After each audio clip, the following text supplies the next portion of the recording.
Have this mind among yourselves, which is yours in Christ Jesus, who though he was in the form of God, did not count equality with God a thing to be grasped, but emptied himself, by taking the form of a servant, being born in the likeness of men. And being found in human form, he humbled himself, by becoming obedient to the point of death, even death on a cross. Philippians 2, 5-8.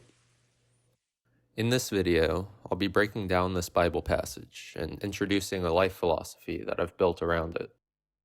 I don't want anyone to think that this or any other video where I use religious text or concepts are not for them. It's one of my goals with this channel to present information in ways that could be useful to anyone watching. If I reference religious concepts, it's because I believe they contain deep truths, and truth is for everyone. In that spirit, I hope you can glean something from this presentation. This is Kenosis, a philosophy of self-emptying. Though he was in the form of God, he did not count equality with God a thing to be grasped. Christians claim that human beings are made in the image of God.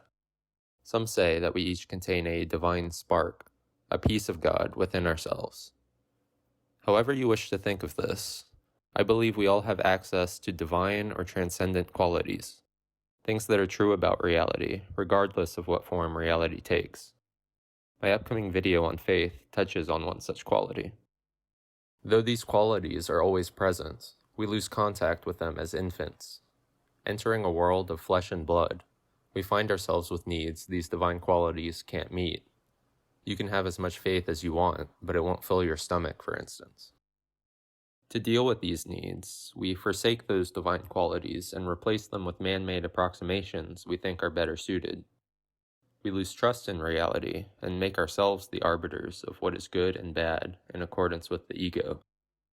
In this sense, we claim or grasp equality with God, trying to be God for ourselves. Ironically, this decision is what removes us from our divine spark and results in a spiritual death, which cuts us off from those things that truly give us life. In contrast to this, Jesus emptied himself by taking the form of a servant, being born in the likeness of men. Emptying is put forward as the opposite of grasping. This idea is central to Buddhist teaching, which says our suffering is caused by grasping or attachment. In Buddhism, everything is said to be empty, just as all is said to be vanity or vapor in the Bible. To say everything is empty in Buddhism is to say that everything is codependently arising. Nothing exists on its own, but is always dependent on something else for its existence. When we grasp equality with God, we reject our innate dependency, claiming to stand on ourselves and for ourselves. But this is not who we are. We are dependent, and others depend on us. We are all of one body, the members of which arise and move together. This is the reality that divinity is in service to, and it's the reality that we are most truly served by. When we reject reality in favor of some egocentric illusion, we lose touch with reality's innate divinity, and instead look to the empty, impermanent forms of reality for our fulfillment. My channel's name, the Kenosene, translates to the empty one, or the one who empties himself. This refers to anyone who's trying to stop grasping and act according to reality in every moment. This name comes from the Greek kenos, which means empty, and is used in a Kenosene, the word translated as emptied in our Philippians passage. The word Kenosis also comes from kenos, and is a word often used in Christian theology. This process of emptying oneself is an ongoing one. Every moment, with its novel opportunities, presents us with the same choice. Do we cling to what we've been given, or do we empty ourselves? To cling to or grasp those things we're given is to store up treasures on earth. Out of ignorance or self-deception, we believe those things to be real in themselves and deny their purpose, which is to serve the whole in that moment. We avoid or postpone their use, putting our ego's wishes above the reality of the matter. The proper response, when found in human form, is to humble ourselves, just as Jesus humbled himself by becoming obedient to the point of death, even death on a cross. To humble ourselves is to empty ourselves, is to refuse to grasp equality with God, is to be obedient. To be obedient is to submit ourselves to reality, to act in accordance with reality, working with things as they are, even if our ego doesn't like the way things are. We've all had times when we feel certain about what we need to do, but decide to do otherwise for fear of losing something. We all know as well there are times when the most appropriate action would require us giving up our very lives. When referring to humility, death on a cross signifies the ultimate sacrifice, the most painful death.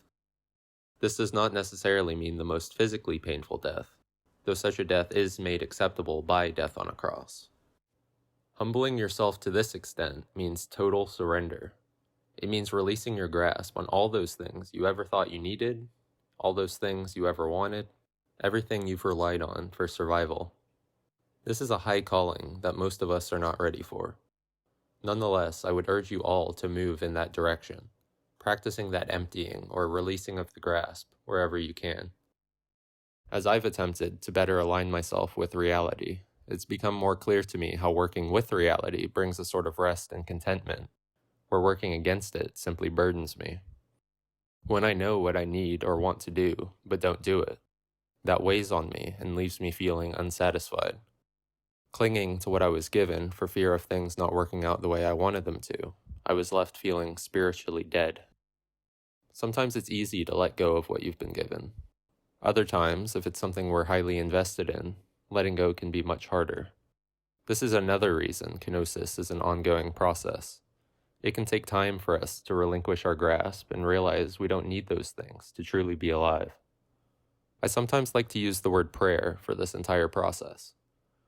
Prayer is often defined as talking to God. I like to define prayer as getting in touch with reality. Given how long we and the people around us have denied reality, truly getting in touch with it can be quite difficult, but it's something we all can do, and it's something I believe we're all called to do.